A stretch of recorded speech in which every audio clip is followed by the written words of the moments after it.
Huh? Weren't you supposed to be in the hospital? No, I just threw my back out. What? I immediately called my husband. Where are you right now? He replied, In my mom's hospital room. I'm in the middle of getting an explanation, so please, don't call me. And he hung up right away. At that moment, I knew he was lying. Shall we leave this house then? My mother-in-law asked, and I strongly nodded in agreement. My name is Kim, a 29-year-old full-time housewife. My husband Nathan and I have been married for a year. As newlyweds, we have been enjoying every day living happily. The weather is really nice today. You're right. Shall we go for a drive? Great idea! Let's go! We are quite spontaneous, often going out on the spur of the moment. On this particular day, we drove far to a tourist spot and even ended up booking a hotel on the spot and staying overnight. Nathan and I met through work. I was a magazine editor and he was a salaryman working for a large company. I met him when I was covering his company. I don't want to sound conceited or anything, but apparently he fell in love at first sight when we first met. After working together for several weeks, he asked for my phone number when we said our final goodbyes. From there, we started going out on dates, gradually closing the distance between us. Then he confessed his feelings, and our relationship began. After about a year of dating, he proposed and we decided to get married. I was attracted to his very gentlemanly and devoted personality. He always treated me with great care. I think he was nicer than anyone I've ever dated. So I was happy when we decided to get married. I was convinced that we would definitely have a happy married life. After that, we met each other's parents. My parents also seemed to quickly take a liking to him, and his parents were very fond of me. We're delighted to have such a lovely woman as you for a daughter-in-law. Are you sure you're okay with Nathan? Hey, what's that supposed to mean, Dad? He seemed to get along well with his parents and enjoyed their conversation. His parents' house was in the countryside, and he had moved to the city for university. So his parents seemed very happy when he came home. Our family's meeting went smoothly, and we got married. At the wedding, we were very happy to receive blessings from many people. Then began our married life. Even after a year, I still felt happy and thought marrying him was the right choice. He has said he wanted me to become a housewife after we got married. So I retired upon our marriage and became a full-time housewife. He works for a large company, so we can live comfortably even if I'm a housewife. Having worked very hard before, I personally found the time spent as a housewife to be like the rest. I always liked housework and had thought I would want to make elaborate dishes if I had the time. Now I feel very happy cooking delicious food and serving it to Nathan. This hamburger is super tasty. The cheese inside is the best. The demi-glace sauce is so delicious. How do you make it? He happily says these things while stuffing his mouth. I feel very happy just seeing him eat and enjoy the food. I thought I would continue to do what I can in housework and support my husband by cooking delicious food. But recently, he has become quite busy at work. Sorry, I don't need dinner today. Oh, okay. I feel a little lonely reading the message from my husband at work. He seems to be overwhelmed by work now, working late every day. So he seems to be making do with eating something like Chinese food or pizza at the office. Everyone in the team is working hard together, so I can't be the only one to leave. That makes sense. He was always working hard like that, due to the responsibility he had as a section manager. So even when I felt lonely, I couldn't complain to him. Plus, I also thought that my husband, who worked so hard at his job, was attractive. So during the weekends, I was cooking elaborate, nutritious, and delicious meals for him. Because of his overtime fatigue during the weekdays, he spent most of his weekends at home, relaxing. He no longer stayed as active as he used to, but I was happy that we could spend time together. However, after continuing this lifestyle for about 2-3 months, his attitude started to change. I'm home. Welcome back. You're late. I thought you'd be back as usual since I didn't get any message. Huh? Oh, sorry. I thought I had messaged you. Back then, whether his busy period was over or not, my husband was basically coming home around 8 p.m. without doing any overtime. But recently, he has been coming home around midnight more often. Are you doing more overtime again? Yeah, it's a bit busy again. I felt a slight discomfort in his response at that time. It was as if he was hiding something. Even so, wanting to believe him, I didn't question him further. After all, he might really be busy with work, and I didn't want him to think that I was a nagging wife.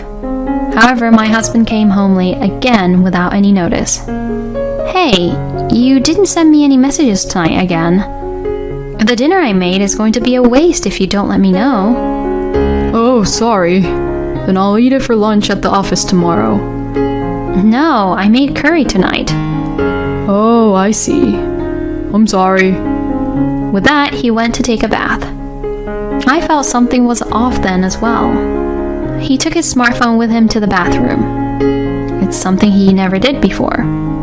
He often used to leave it on the living room table. Moreover, while he claimed he was doing overtime, he didn't seem to be particularly tired. Rather, he seemed to be in a good mood. What on earth was going on? And spent my days feeling uneasy, wondering about this. Even on holidays, he was saying that he had work and leaving the house. Was he really working? I was filled with feelings of loneliness and suspicion towards my husband, and every day was depressing. Being alone at home, my thoughts would increasingly veer towards the negative.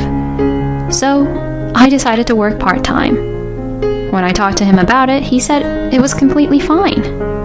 It would have been nice if he had agreed to me working part-time from the time we got married, but since he said it was okay for me to work, I decided to be happy with it. So I started working outside the house for the first time in a long time. I took up a part-time office job in a small to medium-sized company. Interacting with people other than my husband after a long time was good for my mental health. And even though I was feeling a little uneasy about him, I didn't have to worry too much. For a while after that, I was able to spend my days without any particular problems. My husband was still often late returning home and seemed busy with work on weekends. But thanks to my part-time job, I wasn't so dependent on him anymore. Having my own job really is a good thing. Then one day, something happened that made me worry. It was when I was at home. Suddenly, I received a call from Nathan. I answered the phone thinking how weird for him to call me like this. Hello, what's up? Hey, Kim. It seems that my mom was taken to the hospital in an ambulance. What? Is she alright? Well, she's conscious, so she seems okay for now. I'm worried, so I'm going to go see her and stay in the hospital tonight. Alright, I'll be there right away too. No, it's okay. Huh? Why? You have your part-time job tomorrow, right? But this is a serious situation for your mother, so I'll call in for a day off. No, you don't have to do that. It would be a bother to your workplace. I'll go first, and once things settle down, you can visit her. Besides, she might not need to stay in the hospital for long. Okay. Although I wasn't convinced, I decided to listen to him for the time being. But the next day, something unexpected happened. After I finished my part-time job and returned home, the intercom rang. To my surprise, it was my mother-in-law standing there. I opened the door surprised. Weren't you supposed to be in the hospital? Hospital? Yes, because Nathan told me that you were taken to the hospital in an ambulance and need to be hospitalized. No, I just threw my back out. What? Your back? Yes, embarrassingly, it happened all of a sudden. But that was about a month ago. Oh, is that so? But Nathan said, huh? What do you mean? She looked confused. I was on a trip with a friend yesterday and I thought I'd come to give you a souvenir. I was planning to go back home tonight. It seemed that she had just happened to visit our house. Kim, did Nathan call you saying that I was taken to the hospital in an ambulance yesterday and needed to be hospitalized? Yes. He insisted he would go straight to your hospital from work and told me to prioritize my part-time job and visit you later. This seems strange. Let's give him a call. Okay. I immediately called my husband, putting the call on speaker so she could also hear. Where are you now? I asked my husband.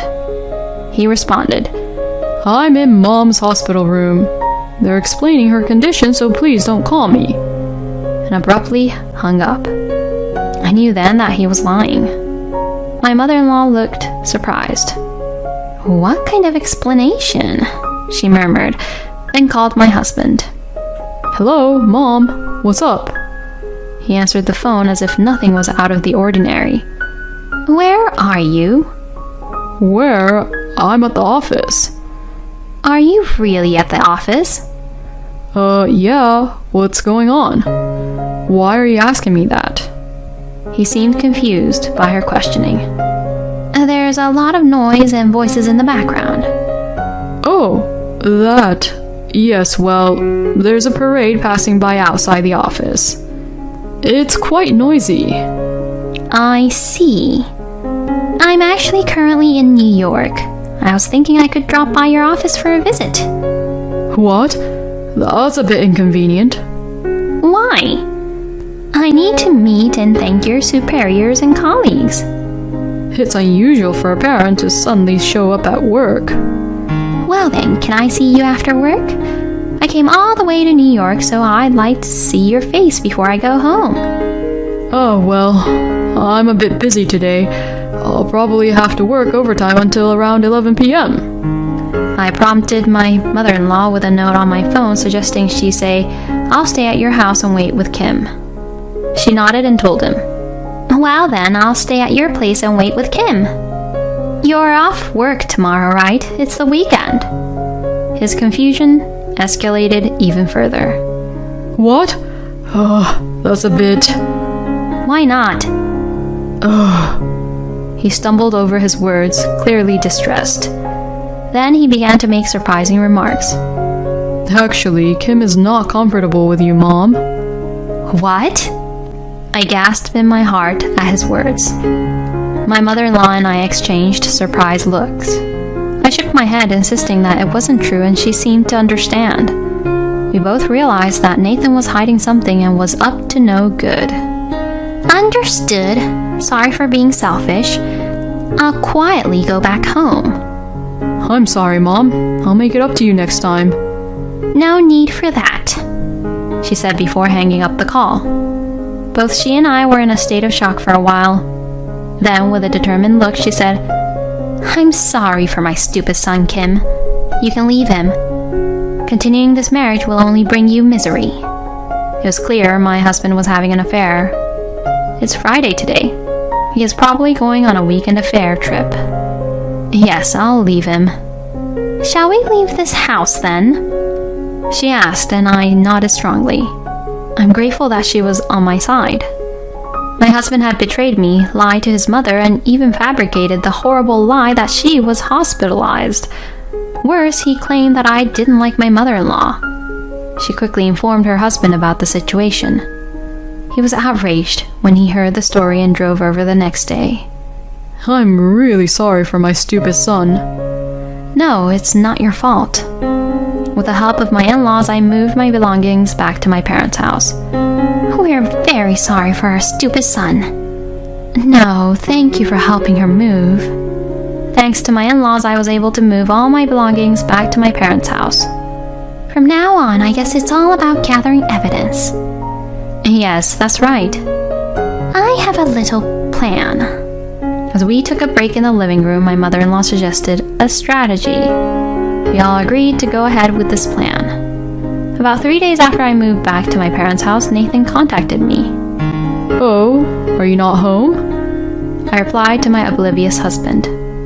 Actually, my dad has just thrown his back out. I need to help out with chores around the house, so it seems I'll be spending some time at my parents' house. Is that okay? When I sent this message, his response was, All right. Tell your dad to take care. The ease with which he agreed hinted that he was indeed having an affair and likely planning to meet his mistress while I was away. I immediately requested an investigator to gather evidence, and because of his carelessness, it took only about a week to collect everything.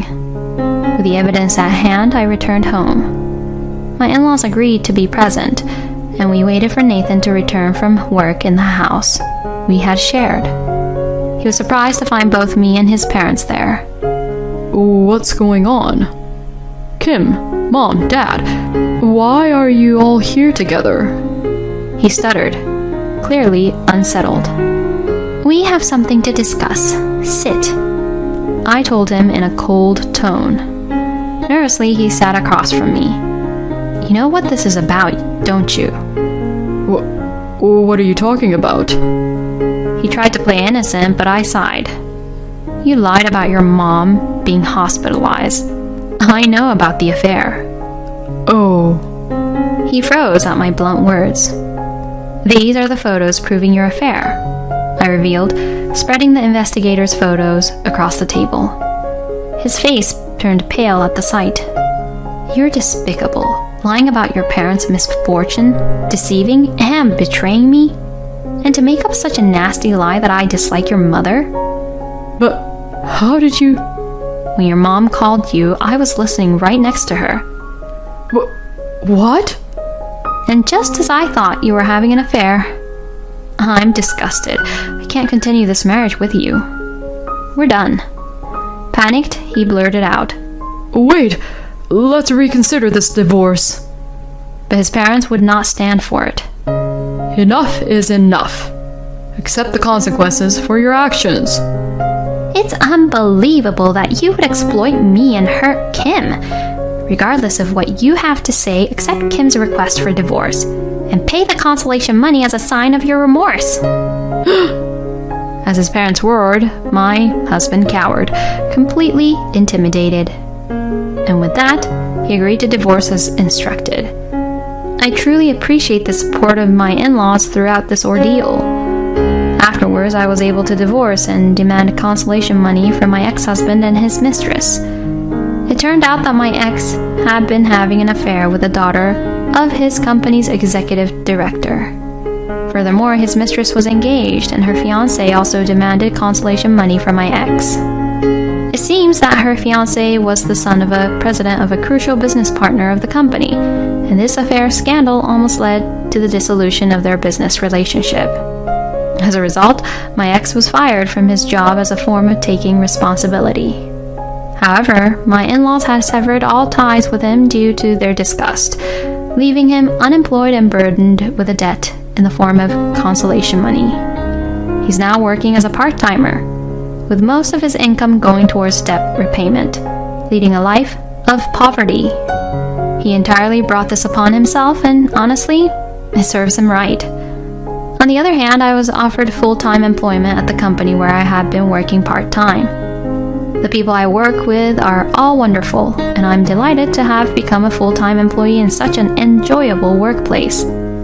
Just like old times, I plan to devote myself to my work, contribute to the company, and move forward in my new life. When I returned home, I found the shoes of another woman in the hallway. I had been away suffering through long hours of difficult delivery and was relieved to be finally home with my newborn. My few days old daughter was sleeping soundly in my arms. However, my heart was thumping faster and faster despite her calm breathing. I quietly walked into the back of the house, trying not to make sound with my footsteps. It was probably the only relief that my daughter was asleep. When I got to the bedroom door, I heard my husband and a mysterious woman chatting happily. I was choked by the surge of shock, and my mind went blank. in the midst of it all, I managed to keep my sanity with the presence of a tiny new life in my arms. I felt sorry for putting her in the middle of such a painful situation and apologized to her in my head. I gently opened the door and looked through the narrow crack to see what was going on inside. There they were. Oh my God, it's her. My husband Jordan and I met at a volunteer group. My friend Christy invited me to go with her, and there he was. He was friendly and funny and talked to us frankly. Not only was he a good communicator, but he was also very active in volunteer activities.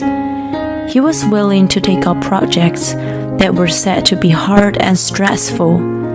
He was admired by people around him, and of course, I was one of them. Because of his intended experience, he had no trouble getting the job he wanted. I followed his example and did my best in both volunteering and studying. As a result, I landed a job in the firm I wanted. While celebrating with Christy at a bar, we bumped into Jordan for the first time since he graduated. I was so excited to see the guy I had admired for the first time in a long while that I asked him out to a movie on the spot. He happily took up my offer, and we started going out from the day we had the first date. A year later, we were married. Christy was surprised at the speed, but I was confident that he would be the one for me. Although I had little experience with men, I felt strangely comfortable with him. It's delicious. You're the best cook. I saw this recipe on SNS and thought it looked good. I'm so lucky that you like cooking. It's nothing compared to your study. It's hard, isn't it? I nodded as I gobbled the gumbo he prepared for me. I was in the middle of preparing for the difficult certification exam. Since we both had a job, we had divided the housework between him for the cooking and me for the cleaning, but I had been leaving the most to him. I was planning to get myself back to the chores after the exam was over.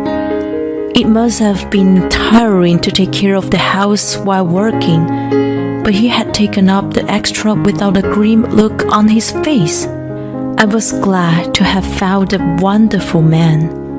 After that, I passed the exam with flying colors. He was happy for me, and I was able to earn more income with the certification. However, our relationship took an unexpected turn. One day, I felt strangely ill and left work early to go to the doctor. There, the doctor told me the unthinkable. I'm back. Hey, hon.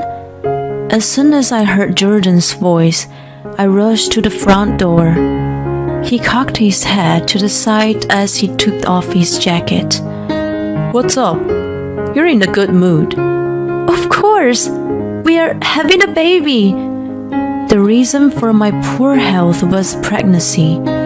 When the doctor told me, I was surprised, but also overjoyed. Having kids was always on my mind. I was earning more money than ever, so there was no financial strain. I expect Jordan to be ecstatic to hear the news, but his face turned grave. Congratulations. He walked into the living room, leaving me stunned and disappointed. I told myself that men were like that. As the time went by, feelings of discomfort grew thicker and thicker. I worked until the last minute even though my health was poor. My colleagues told me not to push myself too hard, but I wanted to work as hard as I could. I loved my job that much. Jordan was also in the midst of his busy season, and we both neglected housework. The madness had reached the limit, so I suggested we hire a housekeeper. He then lashed out. Don't waste our money. Why don't you quit your job and do the housework? I couldn't believe my ears at his unexpected reply. From that day on, he stopped doing any chores out of spite. I honestly didn't understand what was going on with him, but I also didn't have the time or energy to discuss it with him. I didn't want to make things worse by saying unnecessary things. If that was the case, I told myself to do the best. I started to take care of the house in parallel with my work. I was sure that he would return to his sweet ways after the birth. One weekend, while pushing my exhausted body to vacuum, I saw something wedged in the sofa. It was Jordan's phone. I picked it up and was about to put it on the table when I heard a yell behind me. I turned around in surprise and saw Jordan glaring at me hard. "Don't look at my things! So naughty!" "I'm sorry, I was just moving it." "Whatever, just give it back to me." He snatched the phone away from my hand so viciously that I fell to the floor. He sighed in frustration. "Don't be the drama queen just because you're pregnant. My mom said that she worked hard while she was pregnant with me. You're so spoiled." His words felt like a slap on my face, and my mind went blank. Did he really need to say that much? He was disgruntled and stared at me coldly. "I feel sorry for the child, having such a pathetic mother." "I'm sorry." I reflexively apologized when the child was mentioned. I was going to give birth to and raise a human being. There was no time to discourage or hurt. "I apologize for looking at your phone, so don't talk to me like that." "Are you blaming me now? You used to be cute, but you've changed." I looked down, hearing the insult coming out of him. The next day, I fainted from anemia at work. I had the will to continue working, but I seemed to reach my limit. I talked to my boss that day and set a date for my resignation. A few weeks later, I visited the hospital again. "You're anemic, so there's a good chance you have a difficult natural birth." "Is that so?" "Yes, and it's not so good that you're a little overweight. Try to exercise more and eat healthy." I had countless ideas of what was being said. Jordan's food was tasty, but it was often oily and heavy with high in fat and sugar, the kind of food that so-called men enjoyed. I normally got them all, justifying as storing stamina for busy work. After I became pregnant and started cooking for myself, I thought I had kept the amount in moderation, but it was still not enough. Jordan also looked at me with disdain when he saw me. I wonder if the change in his attitude was also due to my weight gain. We hardly spoke to each other anymore, and our relationship had grown cold. Although I wanted to improve the situation, I had no idea what to do. A few days later, I woke up to find Jordan asleep on the sofa. I could smell the faint odor of alcohol, which made me assume he had come home early in the morning.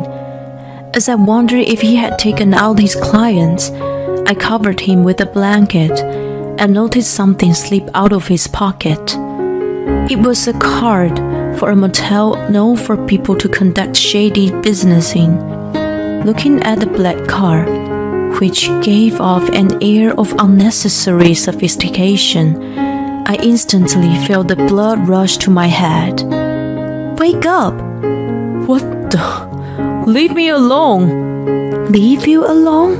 What the heck is this? I'm getting a divorce." His eyes swarmed as I held the card out in front of him. That was the best proof of all.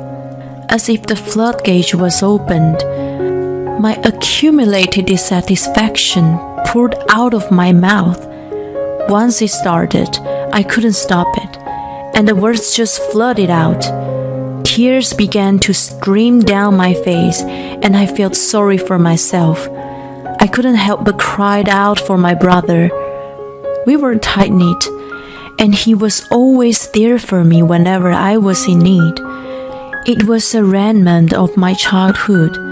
I still called out to him when my emotions were running high. I knew I had to stop doing that, but when I was in panic, my mouth moved before I could think. I expected Jordan to laugh at me, but his face turned pale to my surprise. I'm sorry.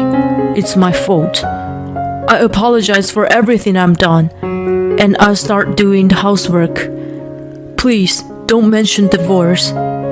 It's going to cause trouble for your brother, so please. He got down on his knees and apologized right then and there. Although I was stunned by the sudden turn of events, looking at the top of his head made me angry again. I called a divorce lawyer anyway afterward, and the day ended there. A few months later, I was in the cab headed for the hospital. Contractions started in the morning, so I ran some errands first and headed straight there. Although I had been taking care to improve my health since the doctor's warning, I was going to end up in the hospital for a bit longer. I sent a message to Jordan, asking him to take care of the house and lean back against the seat. Since that day, he had done his best to take care of the house as he promised and had made my life a lot more comfortable. I was well aware that it wasn't because he cared about me. I knew that, so I didn't even ask him to be at the delivery. I was going to give birth alone and raise the child by myself. I was determined to do so and pat my stomach. After the birth and rest, I returned home. My daughter was sleeping comfortably in my arms. When I went inside, I found, as I had expected, the shoes of another woman. I felt sorry to put in her in the middle of such a painful situation and apologized to her in my head. Then I went straight to the bedroom and found Jordan and Christy lying naked on the bed. They both froze for a moment, then started freaking out. "Oh no, this isn't what you think!" Honey, listen to me. They ranted and raved, but it was no longer any of my business. I'll contact you about the alimony and child support later through my lawyer. In the meantime, can you two strangers get out of my house?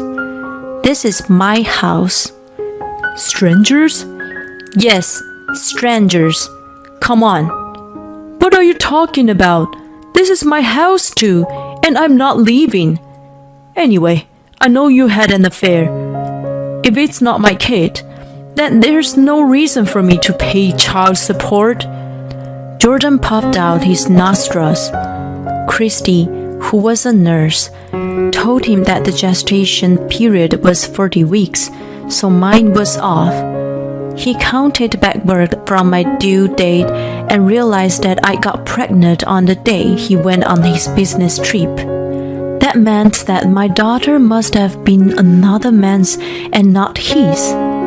He was proud of himself after he said it all, but Christy was looking down in silence. That was not surprising. He was making a big mistake. Seriously? You need to take up proper sex education. Christy, you're a nurse. Please, teach him the right stuff. After seeing her tremble in fear, I turned to Jordan.